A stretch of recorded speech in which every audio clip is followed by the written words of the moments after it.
নির্বাচনে ফেব্রুয়ারিতে হতে যাচ্ছে। এই জন্য সবার তো একটা স্বস্তি আছে, সন্তুষ্টি আছে এবং আশা করছে আমরা দ্রুত নির্বাচনের দিকে গিয়ে আমাদের যে গণতান্ত্রিক প্রক্রিয়ায় অর্ডারের দেশটা ফিরে যাবে।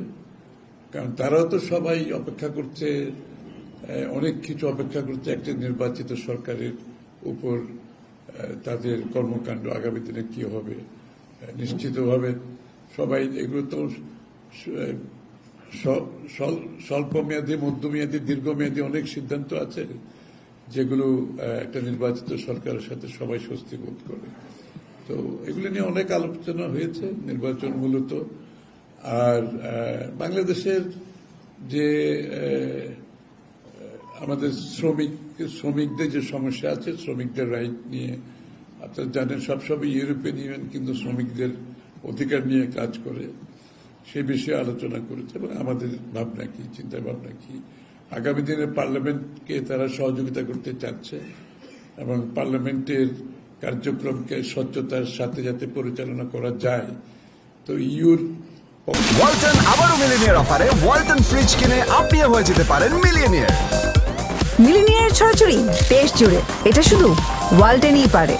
পক্ষ থেকে তারা সহযোগিতা করতে চাচ্ছে এবং যেটা আমাদেরও ইচ্ছা, বাংলাদেশের বিচার বিভাগকে স্বচ্ছতার সাথে পরিচালনা করার বিষয়টি উঠে আসছে এবং বিচার বিভাগে যে সেক্রেটারিয়েট করার যে কথাগুলো আলাপে আসছে, যেটা তো বিএনপির আমরা নিজেরাই প্রপোজাল দিয়েছি, বিচার বিভাগের নিজস্ব সচিবালয় থাকার প্রয়োজনীয়তা আছে। এটাকে যদি আমরা স্বাধীনভাবে চলতে দিতে হয় বিচার বিভাগকে, তার নিজস্ব সচিবালয় থাকা দরকার। এই বিষয়টা তারাও সমর্থন করে এবং তারা এই ব্যাপারে ফান্ডিং করতেও রাজি আছে। সুতরাং সেটা বোধহয় করছে অলরেডি। পার্লামেন্টের বেলায়ও তাই, তারা চায় পার্লামেন্টের স্ট্রং ক্যাপাসিটি বিল্ডিং করে একটা সচিবালয় থাকবে যাতে পার্লামেন্টের পারফরমেন্সটা ভালো হয়। কারণ পার্লামেন্টে তো সব জবাবদিহিতা, যে পার্লামেন্টের ডেমোক্রেসিতে কিন্তু পুরো জবাবদিহিতা কিন্তু পার্লামেন্টের সিস্টেমের মধ্যে আছে। আমরা যে এত সংস্কারের কথা বলছি, আসলে পার্লামেন্টের সিস্টেমের মধ্যে সবকিছু আছে। আমরা এটাকে বিগত দিনে কাজ হয় নাই এই জন্য দোষারোপ করতে পারবে না, কিন্তু সিস্টেমের মধ্যে সব আছে, চেক অ্যান্ড ব্যালেন্স আছে।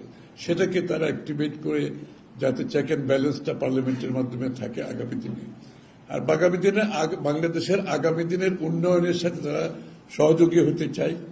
তাদের শুধুমাত্র তাদের যে আমাদের ওই অনুদান, ঋণ, এর বাইরেও তারা অন্যভাবে অর্থায়নের চিন্তা করছে। যে নতুন নতুন অর্থায়নের অনেক পোর্টফোলিও, অনেক চিন্তা আছে। বাংলাদেশে বন্ড, গ্রিন বন্ড ইস্যুর মাধ্যমে অর্থায়নের যে অনেকগুলো দিক আছে যেটা আমরা বিগত দিনে করতে পারি নাই, সেগুলো আগামী সরকার আসলে তারা করতে চাচ্ছে, সহযোগিতা করতে চাচ্ছে। অর্থনৈতিকভাবে আমাদের উন্নয়ন কর্মকাণ্ডে অংশীদার হতে চায়। আমাদের জন্য এটা খুবই ভালো লক্ষণ যে সাধারণ ঋণ এবং অনুদানের বাইরে গিয়ে যে তারা একটা নতুন পথ উন্মুক্ত করছে বাংলাদেশ সরকারকে এবং আমাদের প্রাইভেট সেক্টরকে সহযোগিতা করার জন্য। তারা খুবই আগ্রহী আগামী দিনের উন্নয়নের জন্য। তো আমরা আশা করি এবং বিএনপির কর্মসূচির সাথে তাদের চিন্তার বহুলাংশে মিল আছে, সুতরাং এটাতে তারা সন্তোষ প্রকাশ করছে।